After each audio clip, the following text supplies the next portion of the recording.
Bien, prosigamos entonces. En este caso, es bien importante tomar en cuenta el sentido de este evangelio, ya que nos está revelando una verdad tremenda, ¿no? Que bueno, realmente para encontrar el reino tiene que partir a través de una búsqueda interior, de un propósito personal. No podría ser inducido desde el exterior, ¿no? Y obviamente por ello, pues es uno de los factores por los cuales justamente en esta selección de los evangelios, en el año aproximadamente del 385, se descarta, ¿no? Se descartan ese tipo de manuscritos, este tipo de evangelios, dado que obviamente contrastaban y contrariaban obviamente el crecimiento político de aquel entonces del Imperio Romano, a cargo precisamente pues del periodo constantino o bizantino. Hay que recordar entonces que únicamente fueron elegidos de forma humana, ¿no? Esto de que pues fue una selección divina, los evangelios que fueron inspirados, aquellos que se encargaron pues de hacer la selección por Dios para seleccionar precisamente los cuatro y no un conjunto más amplio donde pudiésemos encontrar verdades tremendas como estas que aquí nos revela Tomás, y por ese motivo pues muchos otros textos fueron denominados apócrifos o falsos.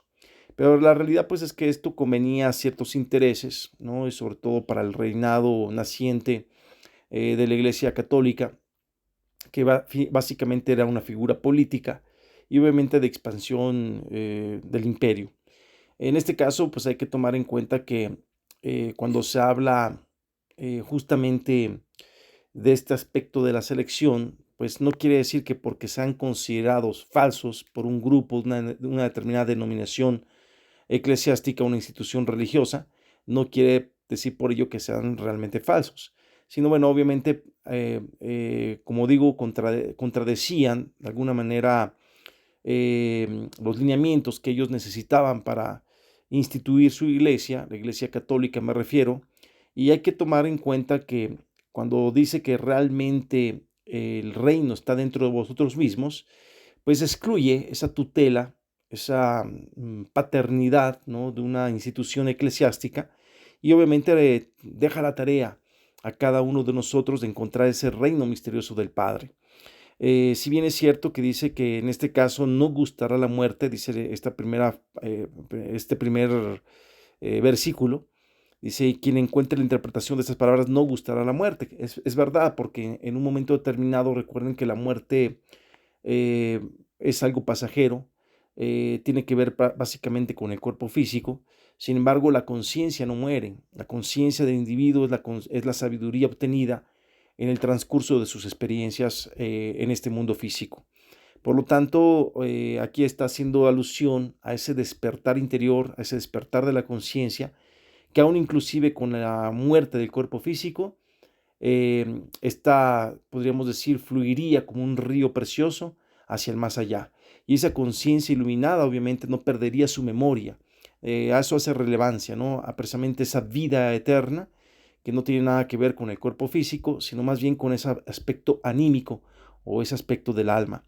Y entonces, bueno, obviamente aquí hace mención a los que guían, ¿no?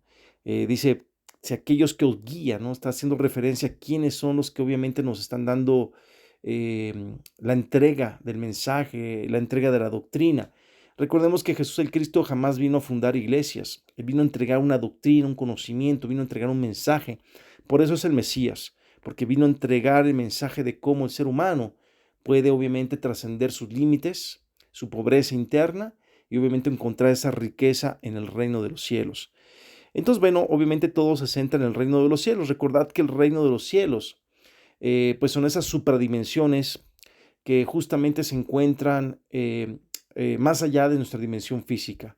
Recordemos la región astral, mental, causal, la región del Buddhi, la región del Atman, y obviamente hacia arriba las regiones que son conocidas como las regiones del Logos, donde obviamente se encuentra la región del Padre, la región del Hijo, la región del Espíritu Santo, y más allá inclusive de esas 10 regiones que hemos citado, los 3 círculos que pertenecen al mundo desconocido, que pertenecen al agnostosteos, la región del Pléroma. Y bueno, aquí obviamente pues nos está haciendo mención a esta situación que ha ocurrido de muchas veces, digamos, este culto ciego, este culto fanático, ¿no? Por eso es justamente Tomás el que se encarga de señalar estos aspectos, porque la incredulidad se fundamenta precisamente en esa necesidad de poder palpar, de poder ver, oír y tocar las grandes verdades trascendentales del cosmos y del universo. Para poder constatar todo ello, obviamente no podríamos partir de teorías, sino de la praxis, es decir, de la práctica. La parte espiritual no solamente tiene un contenido, digamos, de forma, es un contenido de esencia. Esto quiere decir que realmente para poder nosotros descubrir la verdad de Dios, tenemos que vivirlo. No bastan las palabras, no bastan las teorías, no basta la simple credulidad o la creencia per se. Realmente necesitamos comprobar, corroborar, vivir la enseñanza. Y eso pues es lo que nos está aquí precisamente revelando el gran apóstol Tomás. Dice, cuando lleguéis a conoceros a vosotros mismos, nos está indicando que el conocimiento interior es el más importante. Recordemos aquella frase en latín, homo nocete ipsum, hombre, conócete a ti mismo. Añadían los griegos también en aquella frontis del templo de Delfos. Agregaban pues los sabios, y conocerás al universo y a los dioses. Y es lo mismo que nos está revelando aquí Tomás. Dice, el reino está dentro de vosotros y fuera de vosotros. El método inductivo citado por Platón, es decir, la necesidad de inquirir desde nuestro interior a través de la meditación profunda para ir descubriendo los misterios del reino. Dice, cuando lleguéis a conoceros a vosotros mismos, entonces seréis conocidos y comprenderéis que sois los hijos del Padre viviente. Claro, en este caso, pues lo que nos está revelando es que realmente toda criatura humana que habita sobre la faz de la tierra tiene como propósito último encontrar su misterio. Poder revelar ese misterio, pues es precisamente saber o saberse como parte más de esta creación, como parte más de este contenido divino. En pocas palabras, saber que somos hijos del Padre, hijos de Dios. En pocas palabras quiere decir esto, que realmente en nuestro propio interior tenemos el potencial humano y divino para poder trascender nuestra, digamos, imperfección humana. Esto, pues bueno, obviamente es un proceso de autoconocimiento, es un proceso de muerte mística, y justamente pues aquí nos los comenta también, ¿no? Esa muerte interior, esa muerte psicológica, esa muerte de los defectos, esa muerte de las sombras que tiene que llevarse a cabo para poder trascender. Y dice aquí, pero si no os conocéis a vosotros mismos, estáis sumidos en la pobreza, y sois la pobreza misma.